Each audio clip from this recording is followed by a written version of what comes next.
प्रधानमंत्री मोदी ने कहा, सदन में बैठे सभी सांसदों की विचारधारा अलग अलग हो सकती है, लेकिन वो देश से बढ़कर नहीं है। विकसित भारत में सभी को साथ देना चाहिए। उन्होंने कहा कि किसी भी देश को विकसित होने के लिए 20 से 25 साल का कालखंड काफी है। इसके बाद उन्होंने कहा कि अभी उनका ये तीसरा टर्म है, जरूरत पड़ी तो वह देश के विकास के लिए आगे भी सेवा देते रहेंगे। पीएम मोदी ने कहा कि विकसित भारत के सपने को पूरा करने के लिए देश आज बड़ी तेजी से आगे बढ़ रहा है। ये कोई सरकारी सपना नहीं, बल्कि देश के हर नागरिक का सपना है। पीएम मोदी ने कहा कि दुनिया के कई देशों में 20 से 25 सालों में ऐसा करके दिखाया है। फिर भारत के साथ तो डेमोक्रेसी डिमांड है, तो हम क्यों नहीं विकसित बन सकते। 2047 तक हम ऐसा करके रहेंगे। अभी तक हमें और भी लक्ष्य प्राप्त करने हैं और हम करके रहेंगे।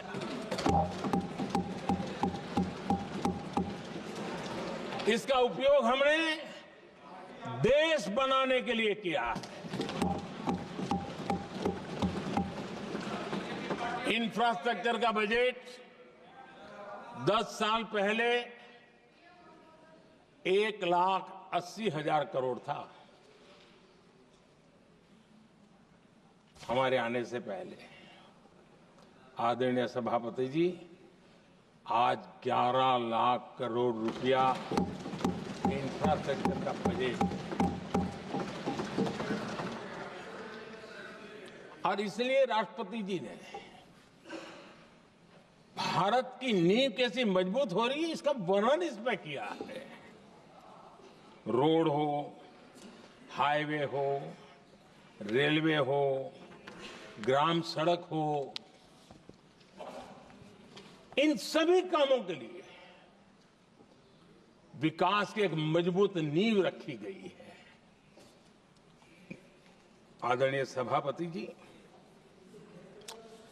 सरकारी खजाने में बचत हुई वो तो एक बात है और वो करना भी चाहिए, जैसा मैंने ट्रस्टीशिप की बात कही, लेकिन हमने इस बात पर भी ध्यान रखा है कि जन सामान्य के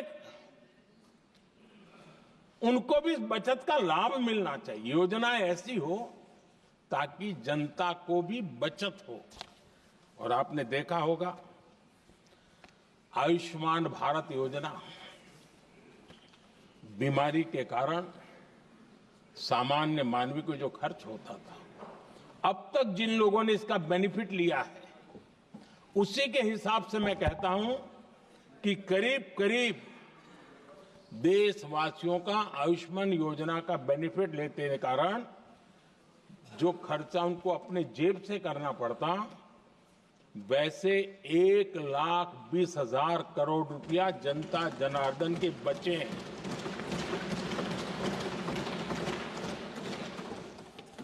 ये आवश्यक है कि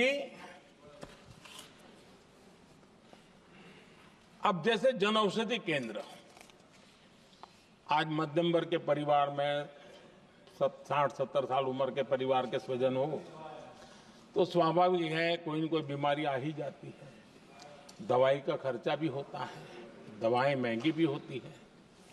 हमने जब से जन औषधि केंद्र खोले हैं जिसमें 80% डिस्काउंट होता है, और उसके कारण जिन परिवारों ने इन जन औषधि केंद्रों से दवाइयां ली हैं, उनके करीब करीब 30,000 करोड़ रुपए दवाई को खर्चा बचा।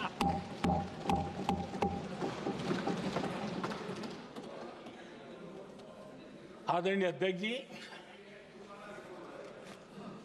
यूनिसेफ का भी अनुमान है, उनका कहना है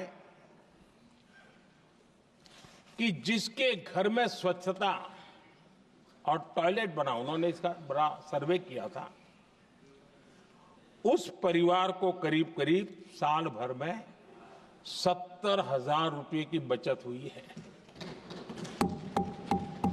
स्वच्छता अभियान कहो, टॉयलेट बनाने का काम कहो, शुद्ध जल पहुंचाने का काम करो, कितना बड़ा फायदा हमारे सामान्य परिवार को हो रहा है। आदरणीय अध्यक्ष जी,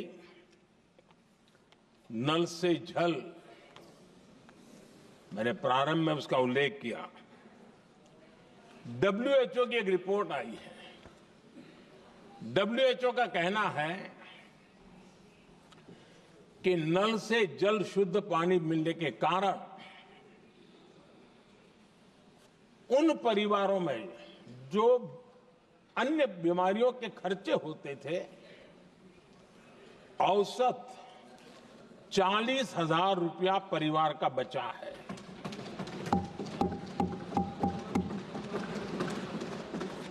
मैं ज्यादा गिन नहीं रहा हूं, लेकिन ऐसी अनेक योजना है जिन योजनाओं ने सामान्य मानवीय के खर्च में बचत की है।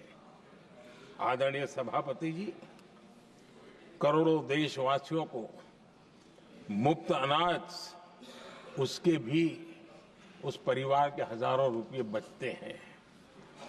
पीएम सूर्यघर मुफ्त बिजली योजना, जहां जहां ये योजना लागू हुई, इन परिवारों को औसतन साल भर के 25 से 30 हजार रुपये बिजली की बचत हो, पैसों में बचत हो रही है, खर्च में बचत हो रही है। और अगर ज्यादा बिजली है तो बेच करके कमाई कर रहा है वो अलग, यानी सामान्य मानवीय की बचत भी। हमने एलईडी बल्ब का एक अभियान चलाया था। आपको मालूम है कि हमारे आने से पहले एलईडी बल्ब 400 रुपये में बिकते थे। हमने इतना अभियान चलाया, उसकी कीमत 40 रुपये हो गई। और एलईडी बल्ब के कारण बिजली की भी बचत हुई और उजाला भी ज्यादा मिला, और उसमें देशवासियों के करीब 20,000 करोड़ रुपए बचे हैं। आदरणीय सभापति जी, जिन किसानों ने सॉइल हेल्थ कार्ड का वैज्ञानिक तरीके से उपयोग किया है, उनको बहुत फायदा हुआ है। और ऐसे किसानों को प्रति एकड़ 30,000 रुपये की बचत हुई है। आदरणीय अध्यक्ष जी, बीते 10 साल में इनकम टैक्स को कम करके भी हमने मिडिल क्लास की बचत को बढ़ाने का काम किया है। आदरणीय अध्यक्ष जी, 2014 के पहले ऐसे बम गोले फेंके गए, बंदूक की ऐसी गोलियां चलाई गई कि देशवासियों का जीवन छलनी कर दिया गया था। हमने धीरे धीरे उन घावों को भरते भरते आगे बढ़े। 2 लाख करोड़ रुपया 2 लाख रुपया 2013-14 में 2 लाख रुपये, सिर्फ 2 लाख रुपये उस पर इनकम टैक्स माफी थी। और आज 12 लाख रुपये संपूर्ण रूप से इनकम टैक्स से मुक्ति। और हमने बीच के कालखंड में भी 14 में भी, 17 में भी, 19 में भी, 23 में भी हम लगातार ये करते आए, घाव भरते गए। और आज बैंडेज बाकी था, वो भी कर लिया। Standard deduction,